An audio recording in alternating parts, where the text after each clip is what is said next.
Well, good afternoon, everyone. I'd like to call this meeting of the Rio Grande Trail Commission to order. It is 1:03 on Wednesday, October 12th, and we're here at Porter Hall at the Energy, Minerals, Natural Resources Department. We have our commissioners here, and we have several on the phone as well. I appreciate everybody getting together a little bit quickly after our last meeting, and really appreciate everybody getting together so we can discuss La Llorona Trail today. Could we have the roll call, please? Chair Tafoya? Present. Commissioner Grissom? Present. Commissioner Cloutier? Present. Commissioner Zuni? Present. Commissioner Detter? Present. Commissioner Maddox? Phoning in. Commissioner Mitchell? Commissioner Warren? Commissioner Feldman?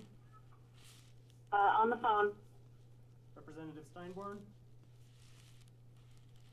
Present. Representative Harper? Senator Cisneros? Senator Ryan? Madam Chair, we have a quorum. Thank you. I'm sorry. Commissioner Martinez? Present. Right. We do have a quorum. Great. Thank you. At this point, we would like to work towards approving the agenda. There's one thing that is missing from this agenda, and I apologize. It's the minutes from the last meeting. So hopefully you all received those minutes from the last meeting and were able to review them.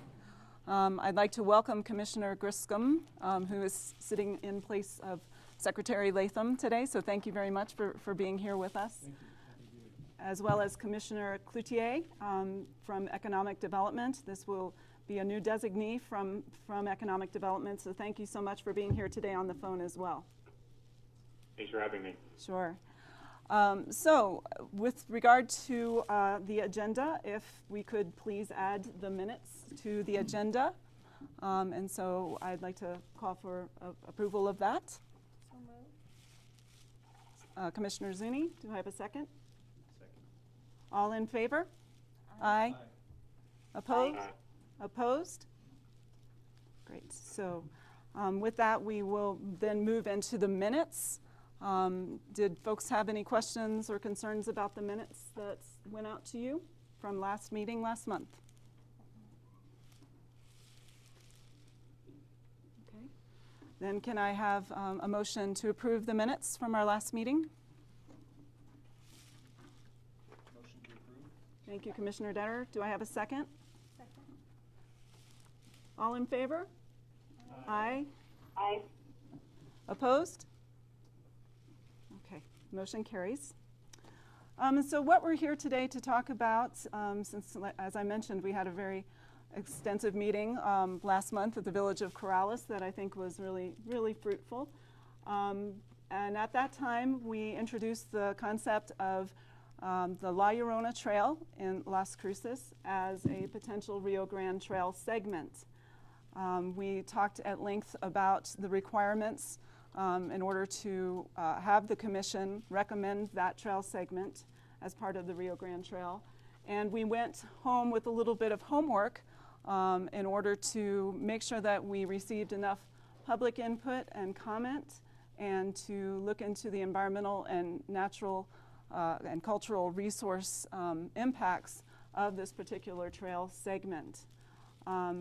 So for those who aren't terribly familiar with La Llorona Trail, this trail segment is actually owned by the International Boundary and Water Commission, but managed by the city of Las Cruces. And so the city of Las Cruces actually has an agreement with IBWC to manage that trail segment. It's about a 4.5 mile segment.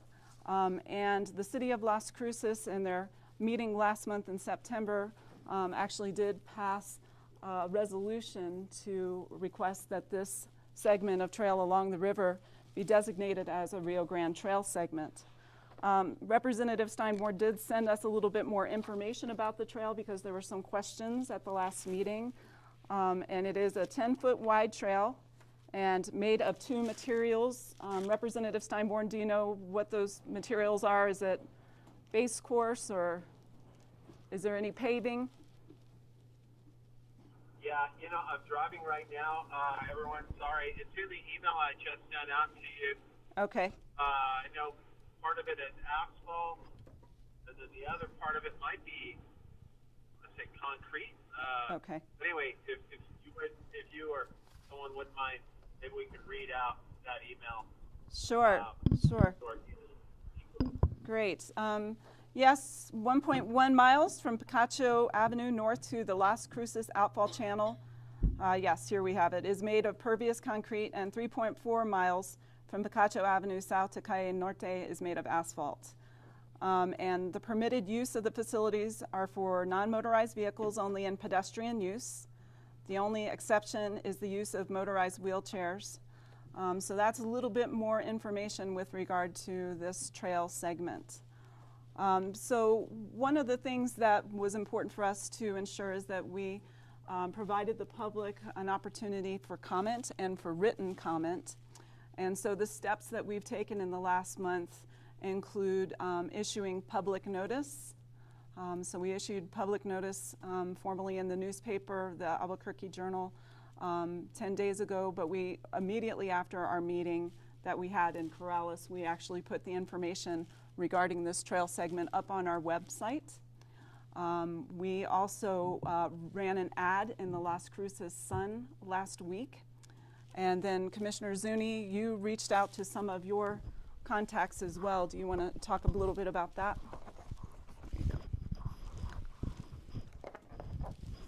It's on it. It's for the... We just send a notice out to the tribes. There are some tribes that are not federally recognized in New Mexico.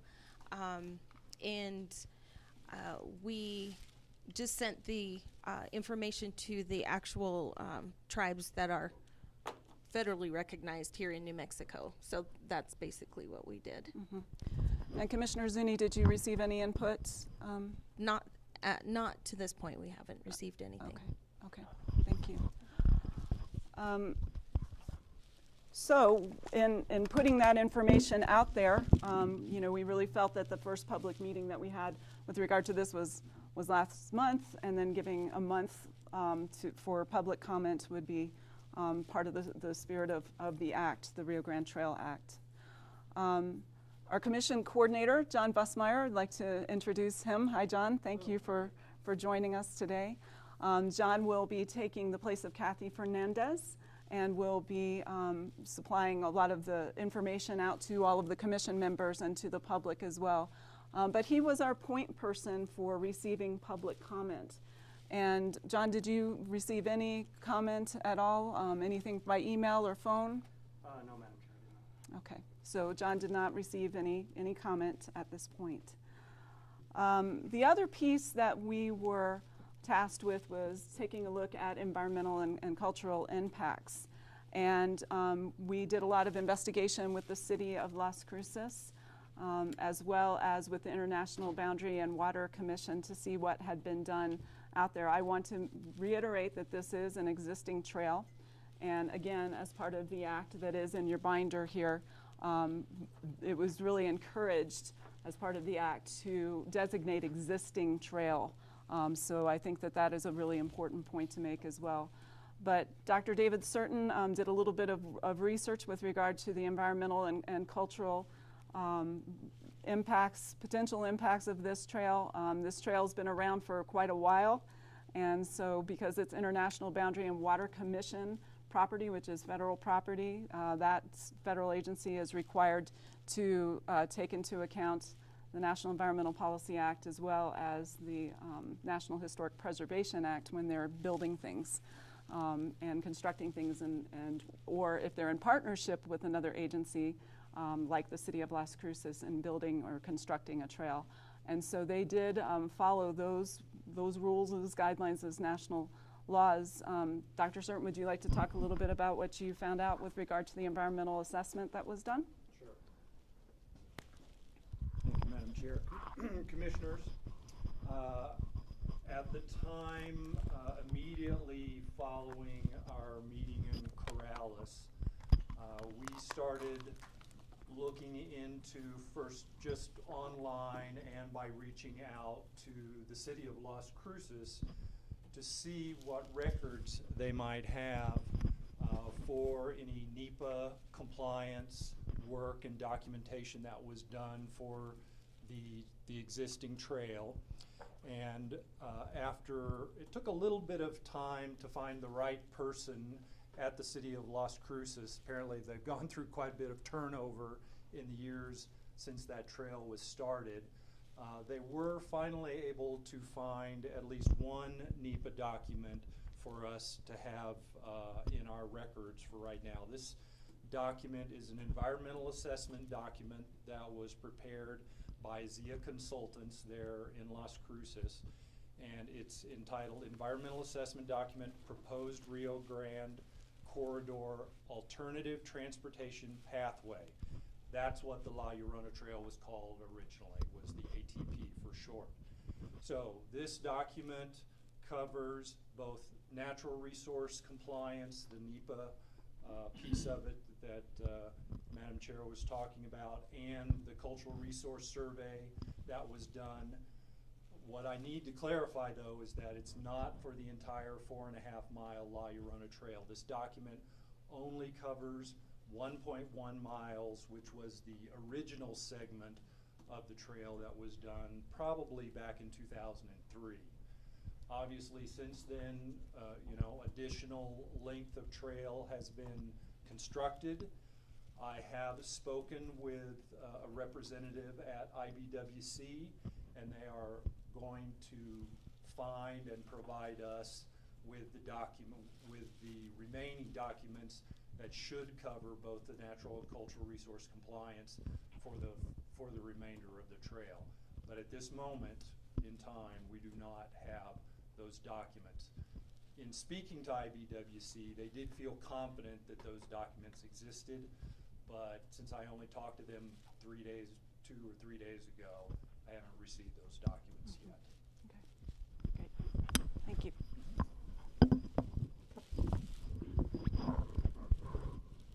So that's the information that we've gathered as part of our homework with regard to this potential Rio Grande Trail segment.